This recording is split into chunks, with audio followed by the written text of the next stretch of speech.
سلام. در مورد اینکه خودروی فوتون چه شمع‌هایی میخوره، چه کدهایی میشه بهش انداخت، چه زمانی باید تعویض بشه، چه جوری باید تعویض بشه، خیلی سوال بود. برای همین تصمیم گرفتم که یک دونه ویدیوی آموزشی جهت معرفی و آموزش تعویض این شمع‌ها بسازم. ما سه تا کد تو شمع‌های اصلی ژاپنی که به این ماشین میخوره، سه تا کد آیکا 20 تی تی داریم، آیکا 22 داریم و آیکا 24 داریم. که آیکا 20 تی تی میشه شمعی که دقیقا معادل فنی خود این ماشینه که رنج حرارتی این ماشین حفظ میکنه. آیکا 22 هم به این ماشین میخوره و نهایت شمع سردی که میشه واسه این ماشین انتخاب کرد همون آیکا 22. آیکا 24 که حالا بعضی از مکانیک ها هم پیشنهاد میدن، از نظر بنده اصلا اصولی نیست، چون اصلا معنی شمع سرد و گرم من خلاصه خیلی عامیانه بگم که متوجه بشید. منظور از شمع سرد اینه که شمعی که حرارت رو بیشتر انتقال میده به سرسیلندر، معنیش همینه. یعنی شما وقتی شمع رو سرد میکنید، شمع حرارت رو بیشتر انتقال میده به سرسیلندر. پس وقتی شمع زیادی سرد باشه، یعنی زیادی حرارت محفظه احتراق به کنار شمع انتقال پیدا میکنه و احتمال داره تو فشار بالا ماشین مشکل پیدا کنه و سرسیلندر ماشین آسیب ببینه، که این اصلا کار درستی نیست. نهایت چیزی که معقول باشه واسه خودروی فوتون شمع آیکا 22 که خود این شمع ها الان متاسفانه ما تو همه ماشین ها کلن ما تو بحث بیشتر قطعات خودروها این موضوع رو داریم که قطعات اصلی و قطعات فیک و های کپی تو بازار، که دوباره تو خود مبحث شمع به 3 دسته تقسیم میشن: شمع‌های اصلی، شمع‌های های کپی که کاملا شباهت دارن به شمع‌های اصلی و شمع‌های تقلبی. خب شمع‌های دنسای اصلی که الان از بازار امارات میاد و با یک لیبل طلایی هم درشون پلم شده، بهترین نوع شمعیه که فعلا وجود داره و میشه برای خودروی فوتون استفاده کرد. در مورد تعویض هم یک سری مسائل داره که اونها رو الان موقعی که آموزش تعویض رو میدم اونها رو هم مطرح میکنم. در اولین مرحله که اینو توضیح بدم، ببینید کلا در مورد کارهایی که واسه خودرو انجام میشه، مثل حتی ریختن آب توی خودرو، تعویض روغن، تعویض شمع، موتور نباید داغ باشه. منظور از داغ با گرم بودن خیلی فرق میکنه. داغ یعنی موتور تو فشار بوده، همون موقع شما خاموش کنید، مثلا 5 دقیقه بعد بخواید شمعش رو عوض کنید یا روغنش رو عوض کنید، این از نظر اصولی کار درستی نیستش. مثال الان ما میگیم این ماشین توربوه، شما زمانی که میخواید از رانندگی کردی میخواید خاموشش کنید 3 دقیقه صبر کنید. منظور از 3 دقیقه این نیستش که این توربو خنک میشه تو 3 دقیقه، نه، این خودرو توربوش ظرف 3 دقیقه درجا کار کردن به شرایط استیبلی میرسه که شما میتونید اینو خاموش کنید بدون اینکه به توربوتون آسیب برسه. شمع و اینا هم که شما بخواید عوض کنین، حداقل ماشین باید نیم ساعت خاموش باشه. وقتی که قرار باشه یه قطعه از موتور تعویض بشه، باید نیم ساعت حداقل موتور خاموش باشه، به یه گرمای پایینتری برسه و شما شروع به تعویض اون قطعه بکنید. خب اولین مرحله اینه که حالا وقتی وایسادی موتور خنک شد، به دمای مناسب رسید، خب در پوش موتور رو برمی‌دارید.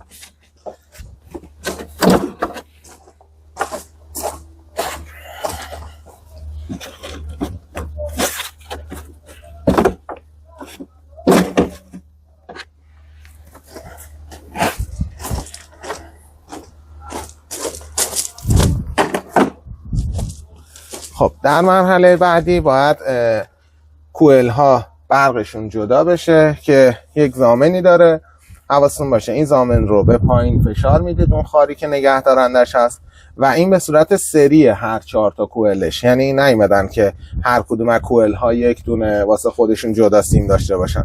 پس باید همزمان همه کوئل ها در بیاد. خیلی باید مراقب باشین توی خودروهای چینی قطعات پلاستیکی کیفیتی که توی خودروهای دیگه هست رو ندارن و در اثر گرما خیلی زودتر نسبت خودروهای دیگه این قطعات خشک و شکننده میشن.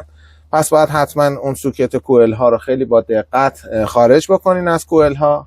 ببینید دوستان، توجه داشته باشید که وقتی کوئل ها رو میخواید آزاد کنید، یک خاری این بالا هست، اینو به سمت عقب هول میدین، از روی این لبه پایینی که گیرندشه بلند میشه و خیلی آهسته دونه بدونه اینها رو در میاریم و همشون باید با هم یک دست بیان به بیرون. خیلی اینو باید رعایت بکنین. همه رو که آزاد کردین میریم توی بحث در آوردن خود کوئل ها. ببینید برای اینکه این کوئل ها هم بیاد عقب و جلو دست و بال نباشه، عقب‌تر بتونید بیاریدش، باید این اتصال منفی رو باز بکنید. این درست جنسش مسی هستش ولی خب اینم باز بکنید، تمیز بکنید و مجدد ببندید. با باز شدن این کوئل ها آزادتر میشن و عقب‌تر وای میسن که یعنی سوکت ها میرن عقب‌تر که جای دست بیشتری باشه، کار راحت‌تر انجام بشه. ببینید برای در آوردن کوئل ها هم این کوئل ها همینجوری فشاری جا رفته، یعنی نه چرخشیه نه چیزی هیچی. کوئل ها رو میگیرین به صورت یک نواخت، نه فشاری یک دفعه بهش وارد کنید. اینا رو آروم میکشین بالا. ببینید کوئل جدا میشه و دونه دونه اینها رو به همین سبک در میارین. فقط ترتیب رو به همین سبکی که در میارین بچینین، به همین سبک هم بذارین تو جاش. تو بعضی از خودروها اینها یکسانن، تو بعضی از خودروها اینها شماره بندی دارن برای اینکه توی دیاگ نشون بدن که کدوم سیلندر مشکل خورده. پس حتما به این نکته دقت کنین، نکته خیلی فنی مهمیه. به همین ترتیبی که در میارین به همین ترتیب هم دوباره جا بزنین بره سر جاش. خب برای تعویض شمع این خودرو من شمع آیکای 22 رو انتخاب کردم که تعویض بکنم که همینطوری که میبینین این شمع ها پلوم خود شرکت رو داره و نوع اصلی شمع دنسو ژاپن هستش.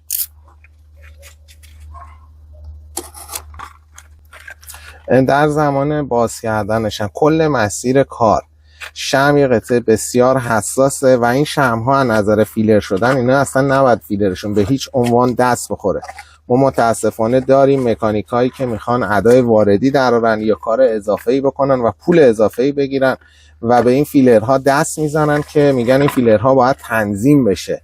یعنی خود کارخونه ژاپنش عقلش نرسیده اینو تنظیم کنه، من باید براتون تنظیم کنم. به هیچ عنوان اجازه این کار رو ندین. این شمع‌ها تمام فیلرهاش درسته و شمع‌های سری آیکا شمع‌های مولتی هستن، هیچ نیازی به تنظیم فیلر و اینها ندارن. فقط در زمان نصب اینها نباید ضربه بخورن، به هیچ عنوان نباید اینا ضربه بخورن، بسیار حساس هستن. بدون هیچ ضربه خوردنی باید بسته بشن و برای بسته شدن هم دوباره اصول خودش رو داره که متاسفانه خیلی از مکانیک ها با گفتن کلماتی مثل اینا سوسول بازی و اینها رو به روش غیر اصولی نصب میکنن. این ماشین، این موتور با موتور یک پاترول، یک موتور پژو 405، یک موتور پراید خیلی متفاوته. این تکنولوژی اصلا بسیار با اونها فاصله داره. مکانیکی که کارش اون ماشینه همون سیستم رو میخواد روی این ماشین پیاده کنه و این کار اشتباهیه.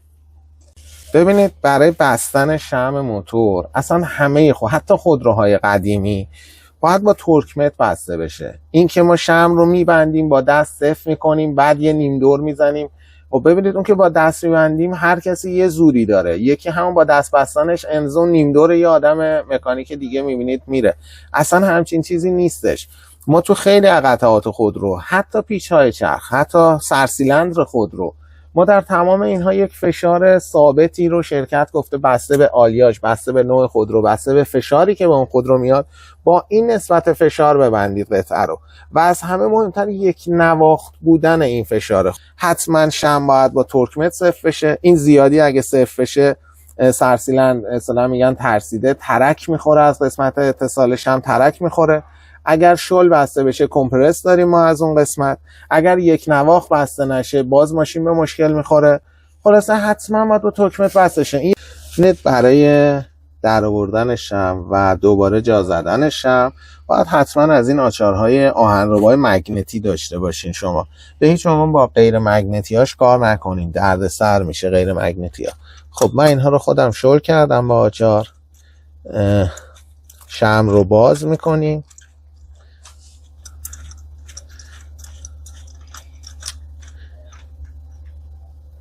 خب همینطوری که میبینین روی این ماشین شمع بوش چینی هستش. این شمع بسیار لول پایین هست. شمع‌های پلاتینیوم هستن که لول پایینی دارن و قیمت پایینی هم دارن. این شمع در اصل برای اصلا این خودرو مناسب نیستش، ولی برای کارراندازی ابتدا که ماشین رو تحویل میدن و ماشین اکونومی تر در بیاد، هزینه هاش پایین تر باشه، میشه با این شمع هم ماشین رو تحویل بدن.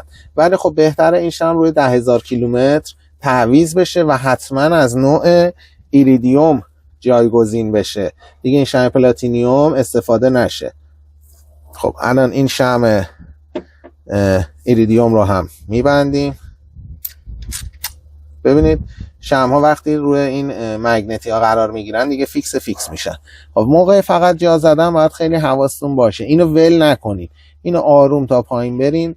رزوهش رو این باید راحت بسته بشه، یعنی اگر رزوه بود به هیچ عنوان با اعمال فشار کار رو انجام ندید. این باید خیلی راحت بسته بشه و تا انتها بره.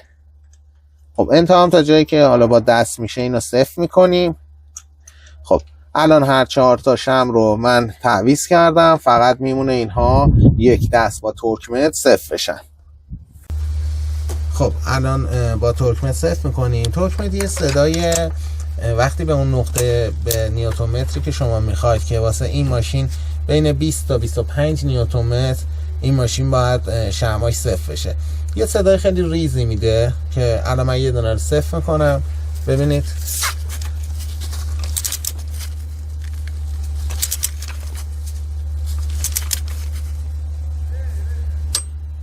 این صدا، ببینید دیگه یه صدای تقی میده و نمیچرخه. این یعنی به اون میزان 20 که ما گذاشتیم کاملا رسیده و صفر شده. حالا این یکیش هم صفر میکنم. ببینید دیگه نمیره، یعنی داره صدا میده، میگه آقا به میزان کافی و یک دست اینا هر سه تاشون صفر شدن. که من الان بحثه به تورکمتر خودم با فشار 20 نیوتنمتر صفر کردم. میگم حالا بین 20 تا 25 رنج نرمال صفر کردن هستش. خب شمع رو صفر کردیم، تموم شد. میرسیم به جا زدن خود کوئل ها.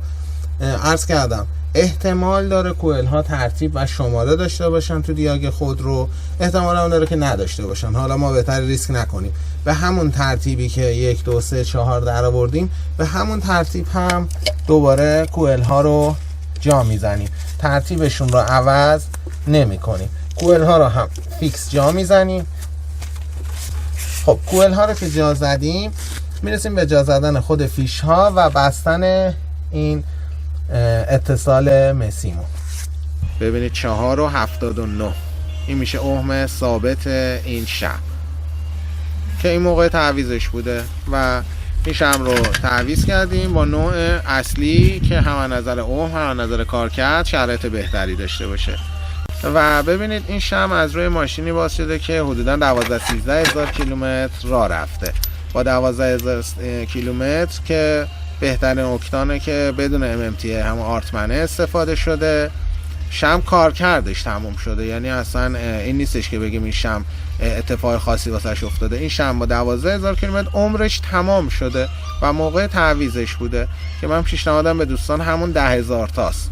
تازه اگه قرار نیستش فشار آفرودی سنگین بیارن، اگه میخوام فشار آفرودی سنگین بیارن که همون روی 4-5 هزار کیلومتر اول ماشین از آب بندی در میاد و روی گارانتی 5,000 تاش میره، دیگه اقدام به تعویض شمع با نوعهای اصلی ژاپنی بکنن.